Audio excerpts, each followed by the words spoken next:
Today we have the upgraded tier 2 units, and I already pre-checked a couple. So let's start from the beginning. Austringer. As we usually do, we go through the stats, then we check the abilities and traits, and we give it a rating. So Austringer is a ranged unit, 130 cost, you have 14 weekly growth, health 10, attack 5 and defense 3, so to combined 8. Damage 3 till 4, speed and initiative rather low, but for a ranged unit that's not so important. Moral range and luck standard. And now the traits. View from heavens, increase the hero's sight radius by 1 while this unit is in their army, does not stack. That's actually really good, because especially for early game, if you upgrade them rather quickly, you have better sight for your hero and can see which resources to go for, and basically plan your movement a bit better. So this is like really strong. Double shot shoots twice, and this is actually insane, because if you split them, so let's say you have just the 2 units, the Austringer and the swordsman, then you can have 1 stack of swordsman and 6 stacks of them, or one swordsman, 1 big stack of swordsman, and then 5 of them, and they shoot twice, so 5 times or 6 times each shot fills your focus bar, and then you can use some abilities, hero strike, etc. So this one is really nice, and it's a pretty valid build. Then additionally we have the Fine Bolt ability, which deals plus 20% damage, and that works well or fine as well with the synergy with the angels. So if you use this ability, and then the angels also deal plus 20% more damage. So in the early game you don't use it so much, and in the later game actually it's pretty nice. So everything considered,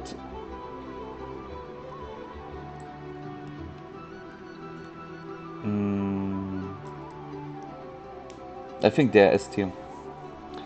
They are like really good for creeping, even if you have just 5 and you make them into 1 stacks, and with this you fill your focus bar, and like you have the hero attack, plus like there are heroes who deal extra damage with the hero attack, so this one is really nice. Like one of these two, so we will leave it in S tier for the time being. But yeah, very nice unit. Like life stats etc is like not so important, but for grinding, especially against non-shooters, very nice. Marksman, actually I barely played them because I usually use the other guys. So we have the same cost, health, the same, 1 more attack than the Austringer, so combined 9 instead of 8. Damage the same, speed the same, more initiative, which is in this regard actually nice, because when your shooter is a bit earlier than other shooters, so you shoot at them, so they have to attack you with less units, so that's a bonus. View from heavens is the same, so that's a very strong ability. Sharpshooter deals full range damage at any range. So there's, let's say, the point, because I think the maximum malus you can have from range is 50%. So if you have one who is shooting twice, is dealing the same like the full range guy. So this ability is never better than the shoot twice ability, because when the opponent gets closer, then the shoot twice will have full range and deal basically double damage in comparison, and if they are at full range away, so this one deals basically the same like the other one, with 50% like shooting twice. So there's basically no point in having this, maybe because of the initiative, but that's basically it. They have also the same ability, so this is, let's say, the biggest difference between them two, and the higher initiative doesn't cover it.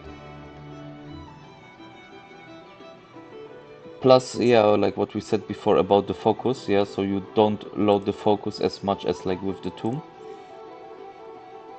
So actually I'm thinking even to give them a C tier, because this shooting twice ability for them is like insane, yeah. Loading the focus charge. Maybe B tier and or something like this, but I see huge difference between these two, especially for the early game. So the next one will be the Wraith. Yeah, German pronunciation, so excuse me for that. 16 weekly growth, hiring cost 110, health 9, which is less than the shooters, combined 6. So this is also very harsh because they take a lot of damage. They have damage range 2 till 4, which is also less. Hi. So it's weaker. We have speed. It's 4, which is also rather slow. So they will need now with the new hexes, I think 3 rounds to get to the opponent shooters or something like this. 7 initiative is not bad, but also not great. Memory Devourer converts 40% of the damage dealt into additional HP. This can create temporary units in the unit stack. And this one is great. So if you have like with necromancy and so on, a couple hundred of those, and then they get into battle, so 40% of the damage dealt can be converted into units. Yeah, so if you have if you deal 100 damage, so you create 40 HP, which is like 4 additional units. So just for 100, yeah. So if you for 100 damage, yeah. So if you have like 1,000, suddenly you get like 40 or something. So it's really interesting ability. So you have to connect to this. And Howl of the Banshee forces the target enemy creature to move to a random adjacent hex if possible. Does not end turn. So does not end turn is like very important as an ability, because you use it and you can still do something. Because if you use an ability and you end your turn, so you miss out on the damage, right? That's definitely a plus. So stats are pretty D tier, to be honest. Abilities are pretty S tier. Makes summa summarum B tier. Abilities are great, plus necromancy ability. Again, like how to rate this with the faction laws and so on, in the combinations, yeah, like with the artifacts, and you get more health, and then suddenly they become also really crazy. But just by itself rated, I think it's B tier, because the abilities are great, but they have also potential with artifacts and with abilities to be S tier. Alright, next one, Phantasm. Okay, same cost, same weekly growth, same health, 3 more defense. That makes a lot. I don't remember the exact formula, but like if you have too high attack in comparison to defense, they just melt like butter, as we say. Damage range the same, like the other ones. 4 and 7 speed initiative is the same. And luck range the same as well. Ability, Memory Devourer converts 20% of the damage dealt into additional HP, so instead of 40 it's 20, so it's a little bit weaker. Second ability, upon attacking, curses the target. Cursed targets take 1 pure damage at the start of its turn. This effect is stackable. So I believe it's 1 per unit. Yeah, so again, like with necromancy, you attack the opponent and then you have like 400 of them, so they take 400 times 2, 800 damage for 2 turns. Yeah, extra damage. So this is also again like pretty S tier. This one is a little bit weaker than the other one. So how to compare them? They have a bit more defense, but this one is weaker. So overall, I think creating 20% more units is a bit better than free attack, free defense.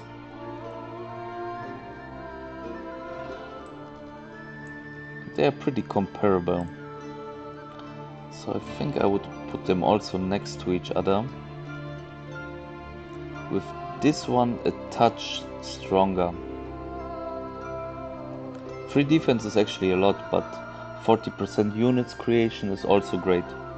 Plus, like, I haven't tried this actually in game, but if you use it on a opponent shooter and you can pull the shooter towards you and then block this with your units, this is then actually insane, and then this would become even maybe A tier. But yeah, like it. Cool. Next unit. Here, Guile Infiltrator. Dungeon. 130. 13 growth. Health 13, which is quite nice.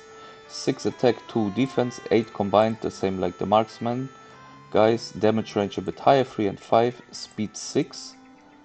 Initiative 7. So these are very nice stats. Ability, weak spot, increases maximum luck to 5. Lucky strikes deal 100%. So the normal luck range is 3, but also for the undead, for both of them is 5. At least what is written here. Oh, I have the game, so we can actually double check this. Can we?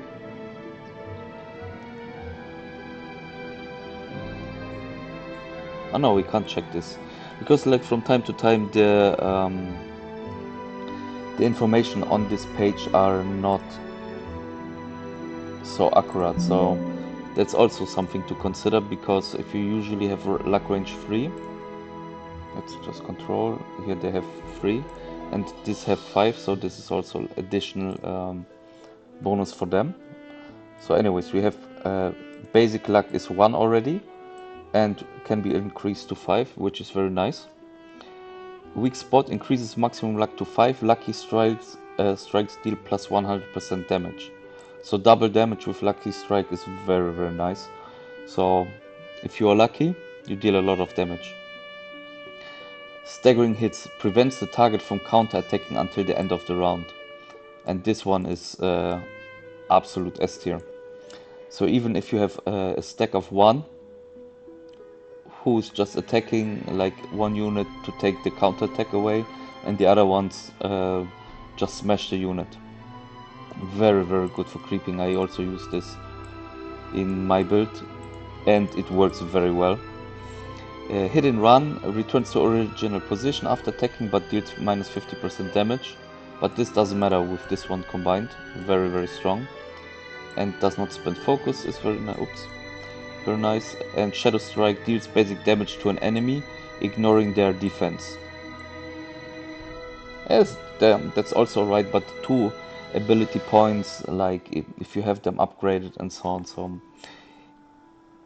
it's a nice to have thing, but in early game it's not so easy to get like 2 ability points, especially like to deal damage and don't have the staggering hits. Plus you also prevent either other focus point chain spend, other abilities, or you prevent your hero from doing hero attack.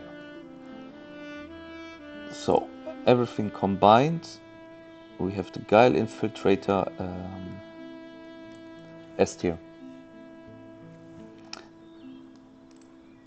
This ability is just insane. It's great for creeping and it's great for the final battle even. Really nice creature, maybe even the best ability in the game on tier 2. Bleak Infiltrator.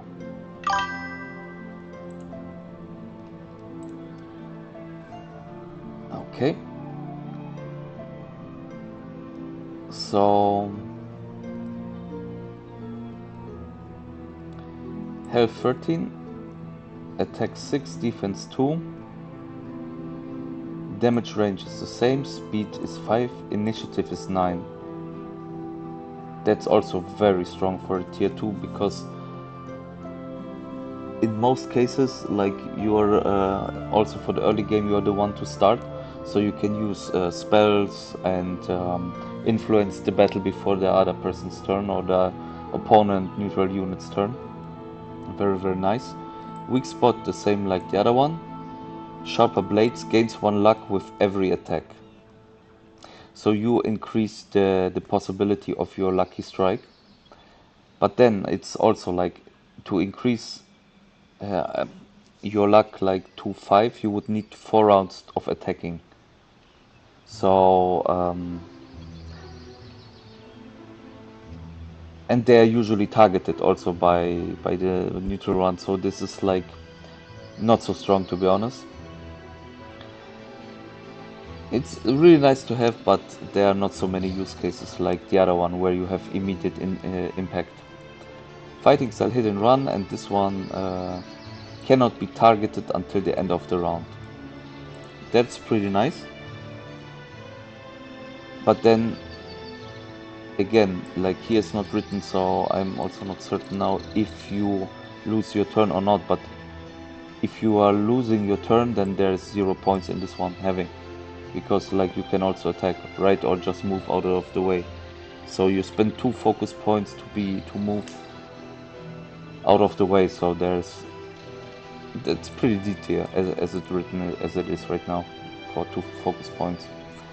So in comparison to the other one, this one is really good.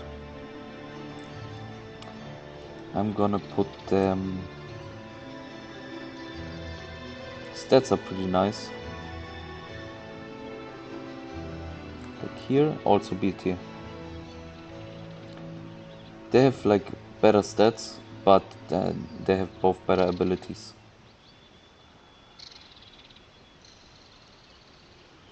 Still like something to consider, because like this, like initiative and health points actually keep them kinda up here.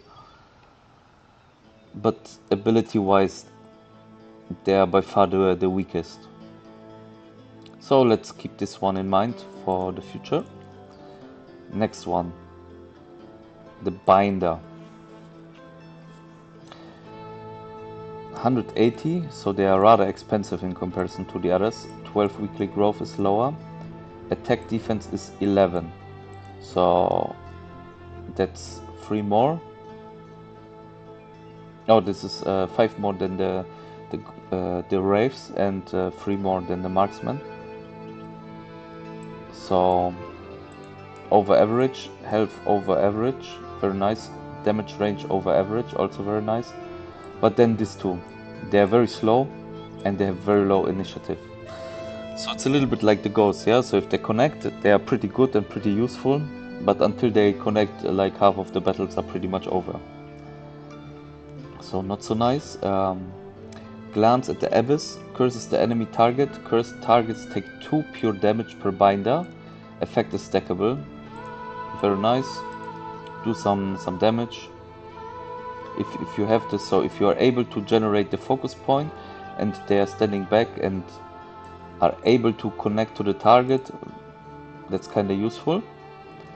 Or the other one deals 2 damage per binder to an enemy and removes 1 of their counter attack charges. So that's actually a useful ability, very similar to the Guile Infiltrator. So nice abilities, but overall, and also very good stats. But the problem is again them speed. Now I have to check who is this one of them. I think it's this one. Yeah, 4 and 5 speed. Correct. So let's put them into D tier.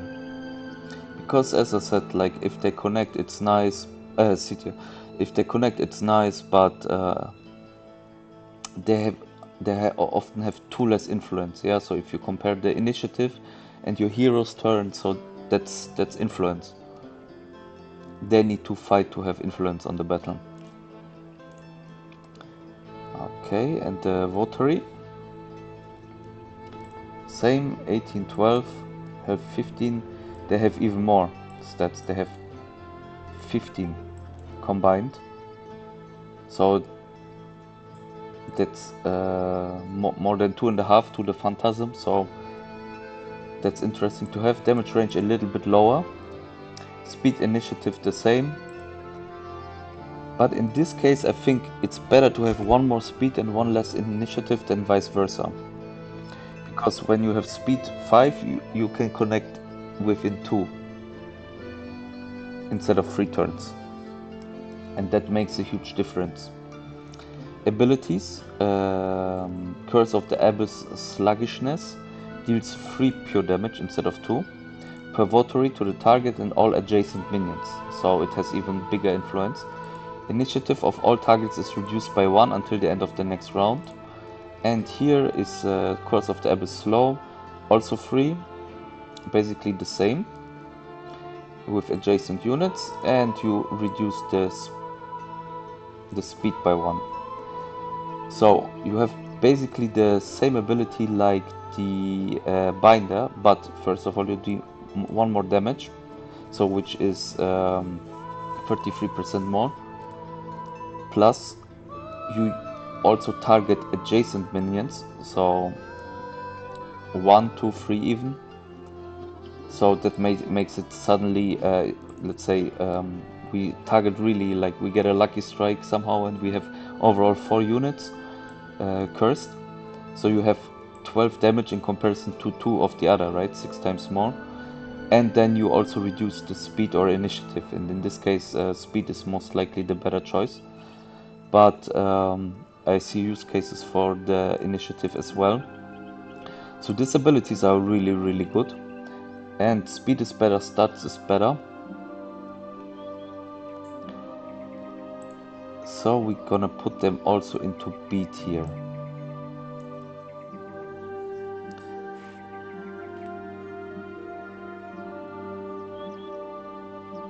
Yeah, I'm just thinking to put him maybe into A tier because of the initiative and the stats.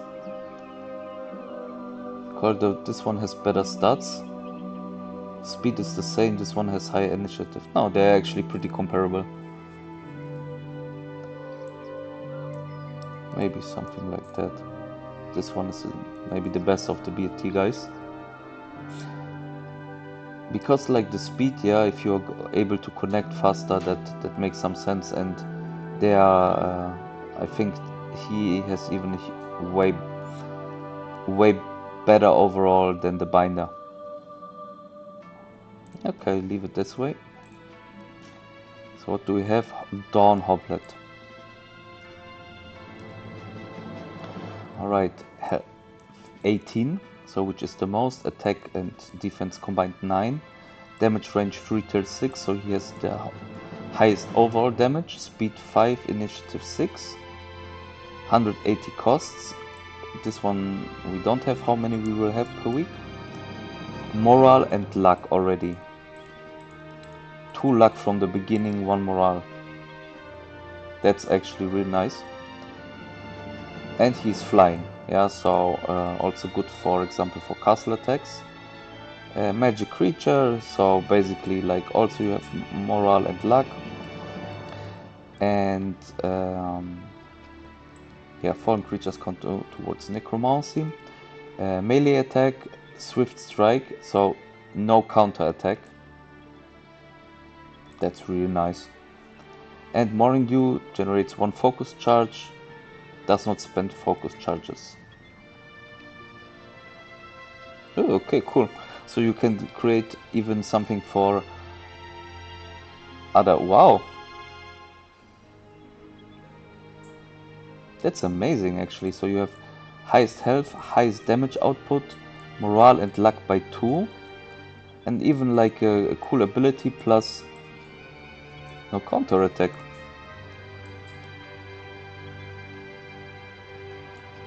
S tier. Definitely S tier. Speed 5, initiative 6, so they are even solid stats. Very, very nice. I like it. Oops. Then we have the Dusk Hoplet. Also 18 health, combined 10 instead of 9. Damage is the same. Speed a little bit lower, but initiative higher with 9. Morale 2, luck 1. So they have, I think, the highest basic morale from the tier 2 creatures. Also flying, also magic creature, melee attack. Magic Core. Upon death, this creature increases its hero spell power by 1 until the end of the battle. Leech Hop takes 20% mana from enemy hero. The mana is transfers to this creature's hero. Yeah, there are also a few use cases for this. And Bloom increases this creature's hero spell power until the end of the round by 3. There's like something about it. There are some use case scenario for this where it will help also for the early attack. This one is also nice when you can actually steal amount of these units, so 20% of these units. So if you have 100 hoplets, you get 20 mana. That's actually nice because it's a 40 mana switch, yeah, because the opponent hero also has this amount less. So he loses, you gain. That's positive.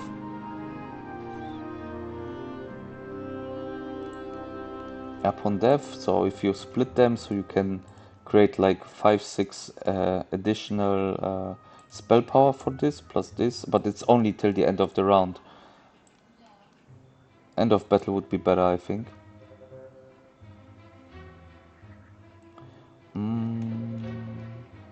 This is good, this is better. Initiative 9, speed 4. I think the speed, as I said before, it's better to have a bit more speed than a bit more initiative. But also like 9 for the early game.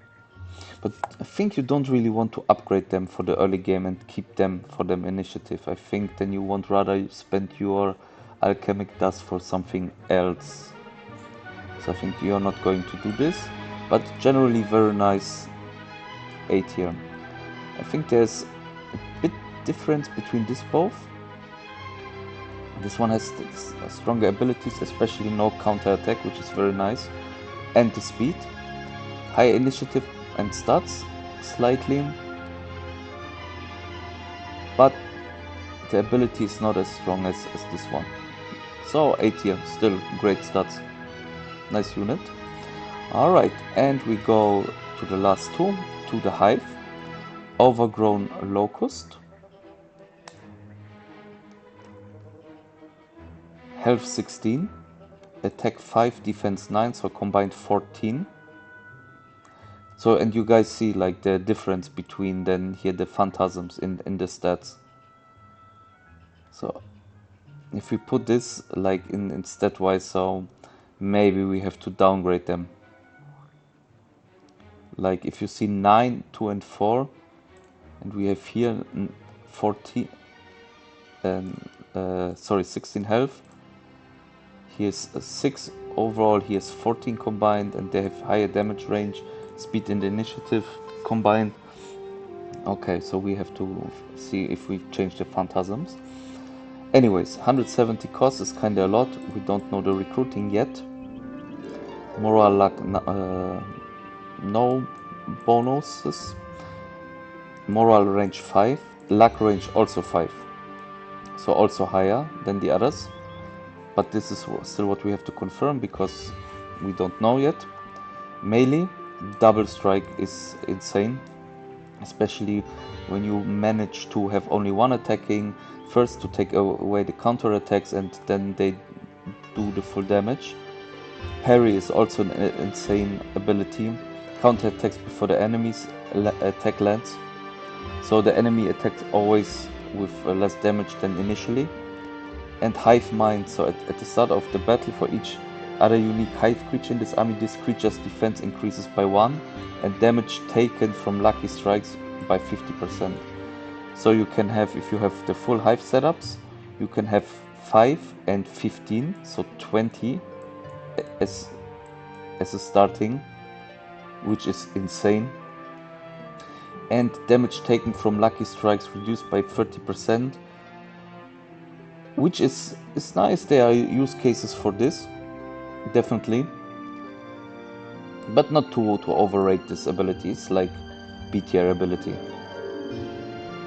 because the other the opponent who attacks this one has also, first of all, need to have a lucky strike.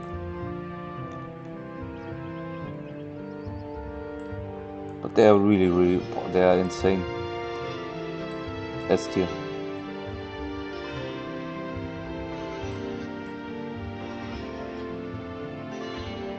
I think we will even do this so.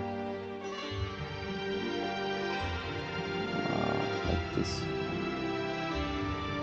This ability is great, but wow. Very strong unit. And the last, the Harvester Locust. Less health, 12. Less attack and defense, combined 11. Damage is constant at 4. So instead 3 and 5, it's 4. So if you would do statistical model, like overall they should do the same amount of damage. Speed 7, that's very strong, so you always reach in 2. Initiative 7 is fast 2, cost is the same. The unit amount we don't know yet. Hive spawn, so again we have the luck range till 5, it's a plus. Melee attack, double strike also. Hive mind is the same, just the difference is this one increases the attack and the damage dealt by lucky strike. So this one is a little bit better than the one from the, what was his name? Overgrown Locust, because here you have influence. Yeah, you can skill for luck, you can take luck increasing bonuses from the map or artifacts. So it's a little bit stronger, and you deal the damage. Yeah, so that's very nice. And sorry, creatures attack. Yeah, so you can have 13 attack and 4, so it's combined 17 in comparison to 20. So overall this one is a little bit weaker, but he has a very nice ability, Harvest. Jumps onto any corpses within 6 hexes and devours it. Gain 4 attack and defense, 1 speed initiative until the end of the battle. So that's very strong. So you have then suddenly +4/+4, yeah, so you have 11 and 8 as a basic, and without this bonus even. It just doesn't affect undeads, embodiments and constructs. So also very strong. But it's 4 health difference per unit, yeah, which is kinda a lot. Plus the stats, it's a bit more constant with the base damage, just higher speed. I think I would also like to put him into A tier just to have like a touch difference, because I think the Overgrown Locust is stronger than the Harvester Locust. So are we going to downgrade them both because of them stats?